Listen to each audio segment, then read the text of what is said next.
يا صباح الجمال عليكم، ازيكم يا حبايبي؟ يا رب تكونوا بخير. النهارده هنعمل مع بعض الأكلة المحببة لدى المصريين في كل وقت وفي كل مكان. السحور ما بيحلاش الا بطبق الفول، الفطار طبعا ما بيكملش الا بطبق الفول، العشاء اكله خفيفه جدا جدا جدا وجميله، وكمان فيها بعض الاسرار وبعض التركات.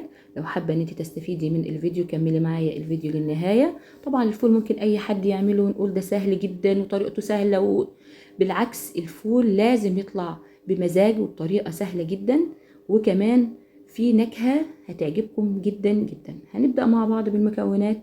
أول حاجة أنا جبت معاكم كوبايتين من الفول. الفول ده بلدي، ولما نروح نشتريه من عند العطار أو من أي مكان للبقالة نطلب منه يكون فول بلدي بالشكل ده، لأن الحباية بتاعته بتبقى جميلة جدا ومتميزة بأن هي مش كبيرة ومش صغيرة، وكمان القشرة بتاعته بتبقى خفيفة ما بتاخدش معانا وقت كبير في التسوية. دي أهم نقطة في البداية. بعد كده احنا بننقي الفول بتاعنا كويس جدا، بنطلع منه اي شوائب موجودة جواه، هو في بعض الطين او في بعض الاخشاب بتبقى موجودة فيه، لازم ننضفه كويس جدا علشان يطلع معانا نضيف وحلو. انا طلعت كمية من الحاجات الشوائب اللي موجودة فيه زي ما حضراتكم شايفين. بعد كده هنجيب البولة بتاعتنا ونحط فيه كمية الفول بتاعتنا كلها. طبعا الكوبايتين هيطلعوا معانا كمية مناسبة جدا.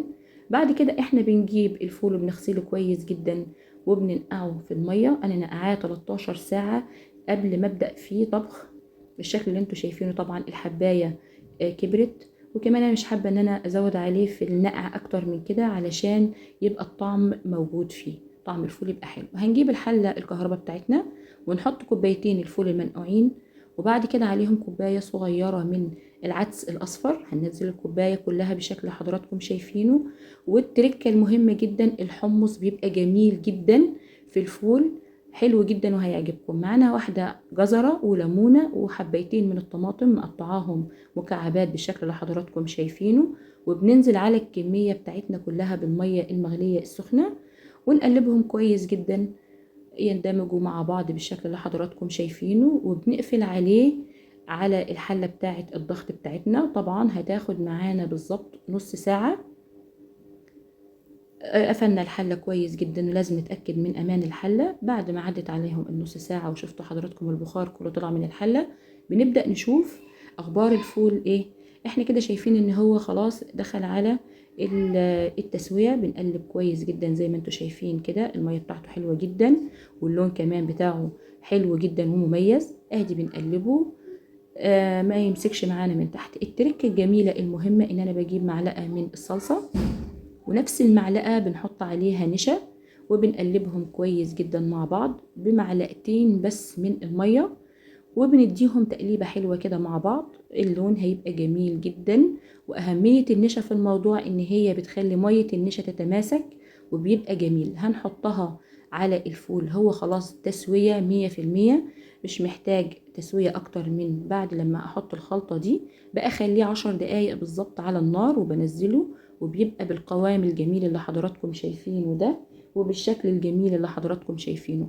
بعد ما نزلنا كمية في الطبق هنهرسها بالشوكة كويس جدا زي ما انتوا شايفين. طبعا شكله جميل ومشهي جدا. طبعا لو حضراتكم مش متوفرة عندكم الحلة الكهرباء ممكن نعملها في الدماسة العادية على البوتاجاز او في حلة الضغط العادي اللي هي الحلة البروستو، وده كله بياخد معانا وقت. يعني الحلة الدماسة العادية بتاخد 4 ساعات تسوية حتى لو انت سابقة النقع بتاع الفول. في الحلة البروستو بياخد معانا ساعتين، لكن في الحلة الكهرباء دي بياخد وقت بسرعة وما بياخدش معانا اي وقت ولا مجهود، بيطلع بالشكل الجميل ده. بعد ما هرسنا الفول بننزل عليه بنص معلقة من الملح وبنقلبهم كويس جدا.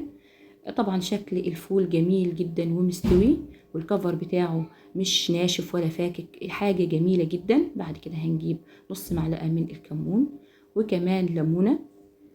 طبعا كل واحد حسب ما بيحب في الكمون وفي الليمون، حسب كل واحد ما بيحب. ده زيت، الزيت طبعا بيبقى حلو جدا طبق الفول بتاعنا. وكمان لو حابة تستعملي زيت زيتون بيبقى جميل جدا. هنجيب العيش الشمسي وندوق بيه الفول الجميل اللي حضراتكم شايفين. الشمسي هعمله مع حضراتكم في الحلقات اللي جاية. لو عجبكم الفيديو اعملوا لي لايك وشير واشتراك للقناة وفعلوا زر الجرس علشان يوصل لكم كل جديد. اشوفكم على خير ان شاء الله.